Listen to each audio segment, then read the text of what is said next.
send me a share, give me a comment or something, and let me know that you guys can definitely hear me. All right, cool. So, for those of you who do not know me, I'm going to go back through that. Hold on. Did they hear me first? Just checking. Because I did give my whole spiel. Don't know if you guys heard my whole spiel.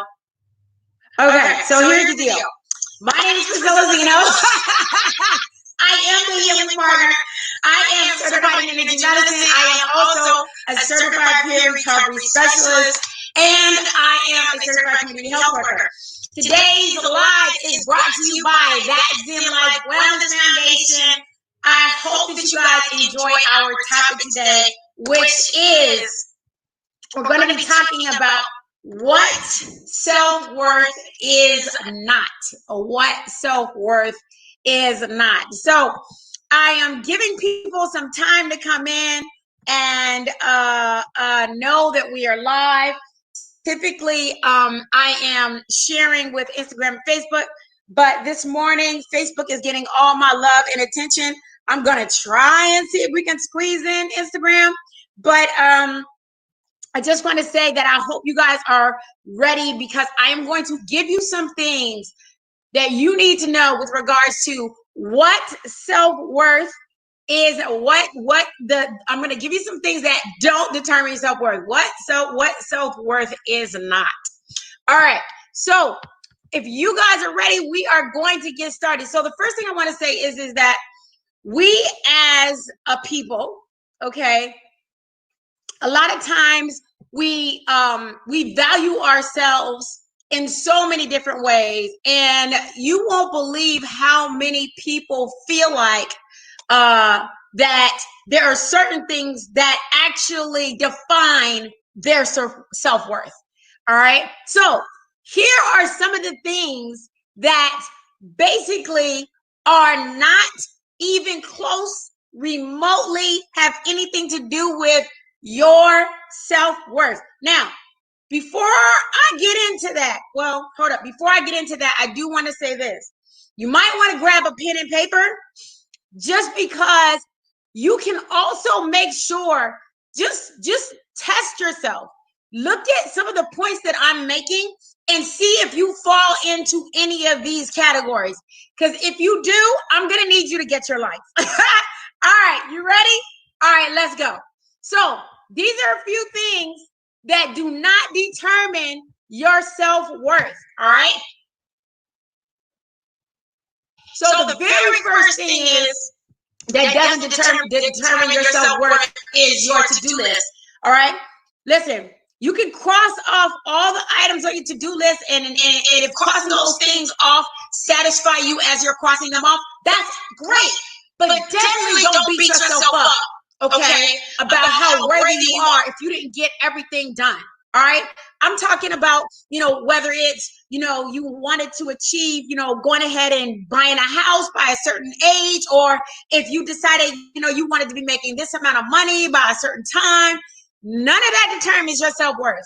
Okay, we need to be clear about that. None of that determines your self-worth. Okay, all right. Now, one of the other things is your job, okay?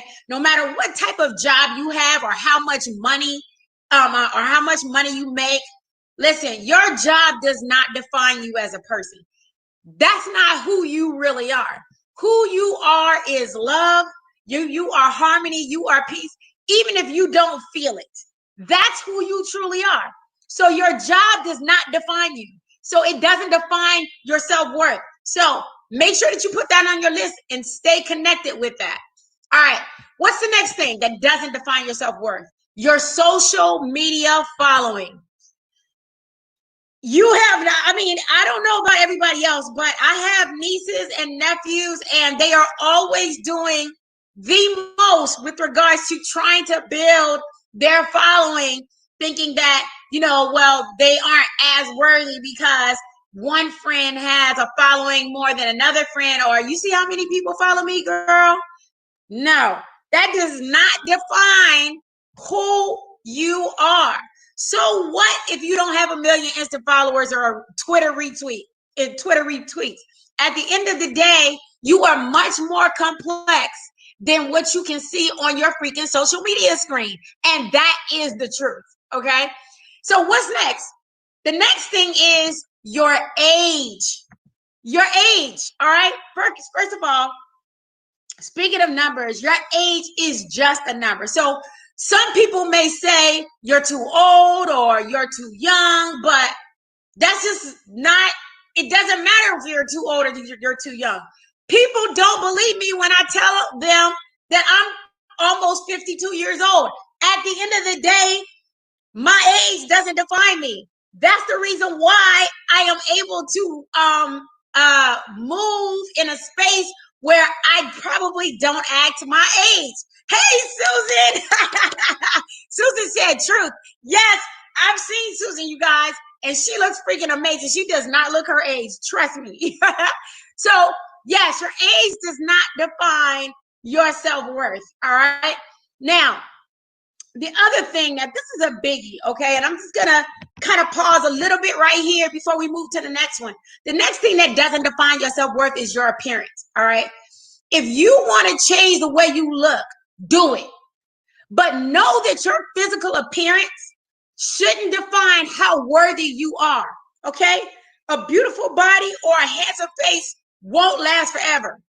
So if you are experiencing hair loss, if you're experiencing wrinkles, if you're at a middle age, and if you're at that middle age where it can kind of feel catastrophic for someone, listen, let me tell you this. It is a natural thing to progress in age. And I am so grateful. I'm super, super grateful to be in a space where I am just comfortable with who I am. Yes, David said that hair loss is real.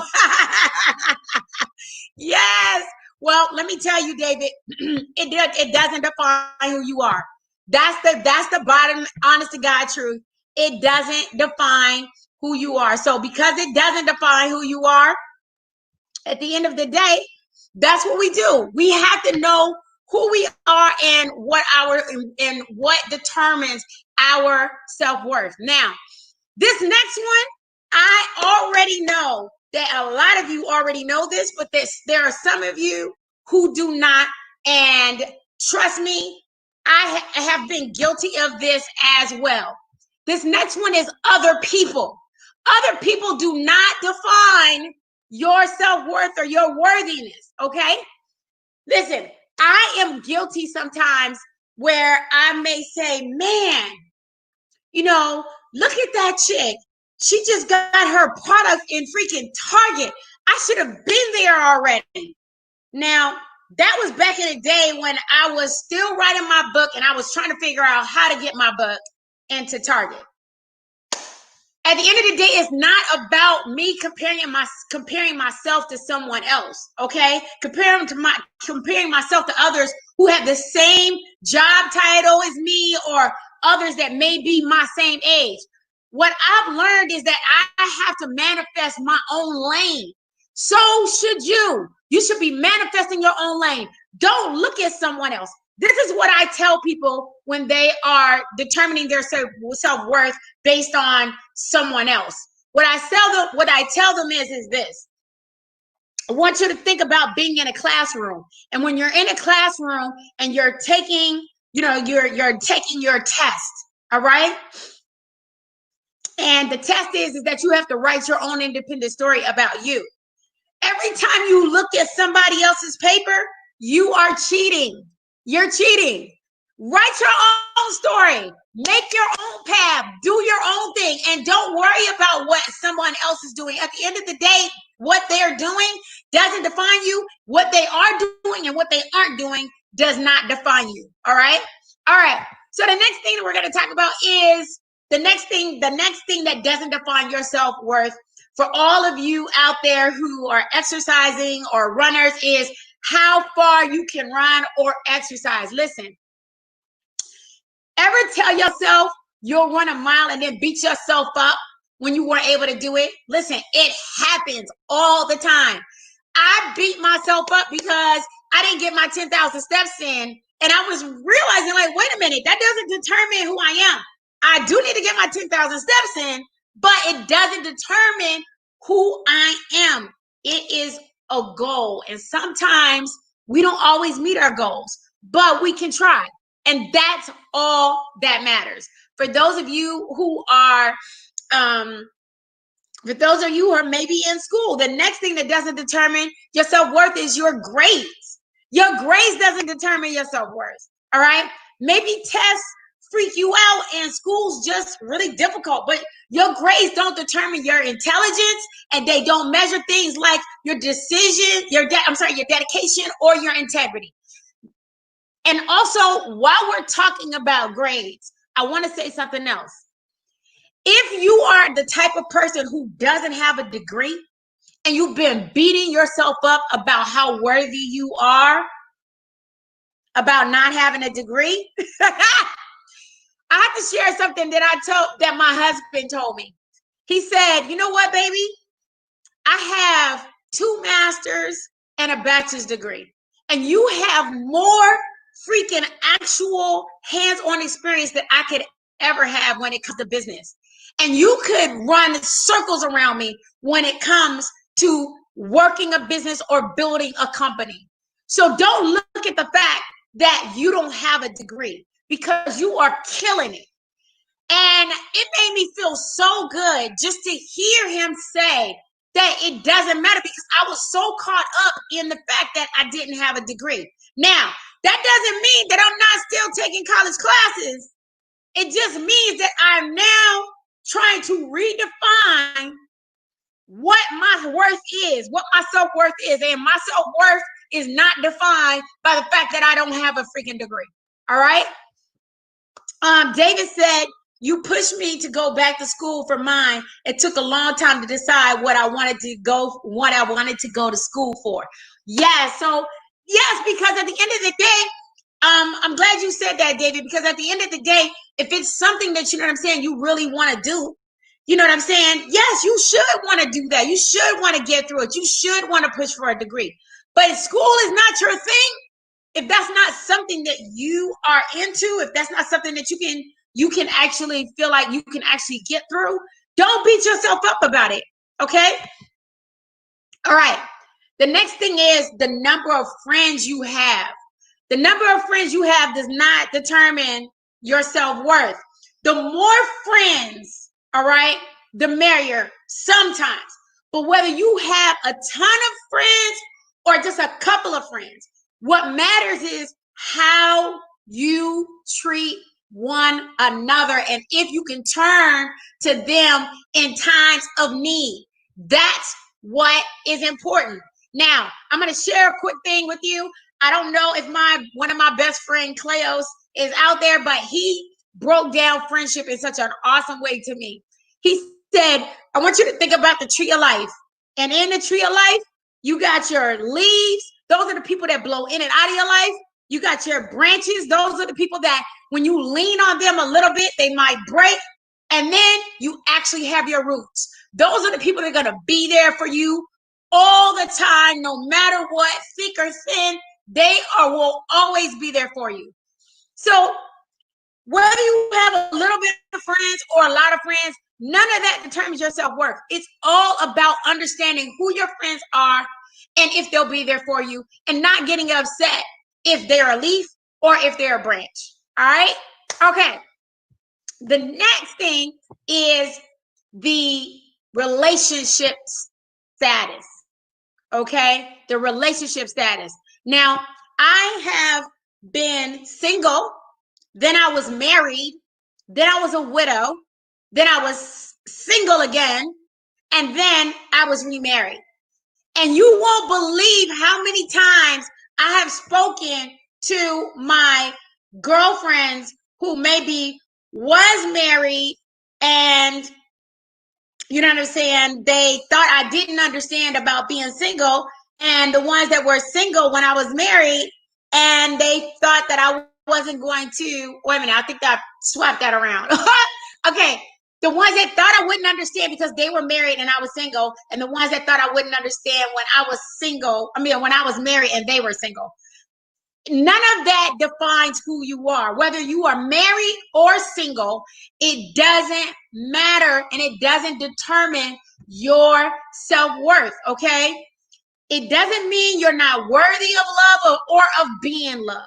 It just means that you're doing you and you're focusing on loving yourself first before getting into that relationship status. So don't let anyone make you feel like, oh, because you're single, you're not worthy. Yeah, no, that's bad. So don't do that. All right. All right. The next thing is the money that you have in the bank or the lack thereof. All right. So whether you're a billionaire or you don't have much in your wallet, let me say this to you. All right. The amount of money you have or are making doesn't define your worth. Going deep into debt to create a facade of wealth backfires in the end, because while goods and services have a monetary value, they don't reflect the value of you as a human being. And that is the truth. Okay. The next is the number of likes you might have on your Facebook. Now, I'm telling you right now, in doing this whole broadcast, this podcast, and sharing, my stories and sharing lots of myself, sometimes I look at the number and I'm like, well, dang, is anybody listening out there? Because I may not see hundreds of the numbers, hundreds of likes or hundreds of numbers. But at the end of the day, this is what I realized. When I first came on, I had literally no one coming. And I started growing. And now I have a lot more people coming than it was when I first started out. So I'm not talking about Facebook likes, but your personal likes, such as like your taste in music or movies. Those are the likes that matter. Like what you like, and whether it may be considered like a high art or a low art, you need to be clear about, one, don't worry about the social media likes on your page, and two, your likes about the things that you like to do and the things that you don't like to do. None of those things define you. All right. All in all, this is what matters. Bottom line, your worth is entirely up to you. You are worthy because you say you are worthy, and because you believe that you are worthy. I want you to look within yourself and trust that you are enough. Now, before we go, I do want to say this. If you haven't already, go check out my book, I Am Healing, The 7 Secrets to Wellness and Self-Care. Go pick it up. It is at Amazon.com. You can get the book at BarnesandNoble.com, Walmart.com, Target.com. Yes, you can get the book in all of those places. I'm losing my voice mainly because I have been talking for 2 weeks straight on some other projects, but I know you guys are staying with me. I know you guys are going to live your best life by knowing that you are worthy. You are more than enough. And at the end of the day, you need to stay abreast on your self-worth and what determines your self-worth. And most importantly, loving on you. I want to say thank you so much. Be well, rock on, and fill the negative spaces in your life with positively every single thing that you need. I will talk to you soon. I love you guys. See you next Wednesday. All right, at Meditation and Conversation, Wind Down Wednesday. This is your girl, Priscilla Zeno, the Healing Partner, signing out. Be well, rock on. See you later. Bye-bye.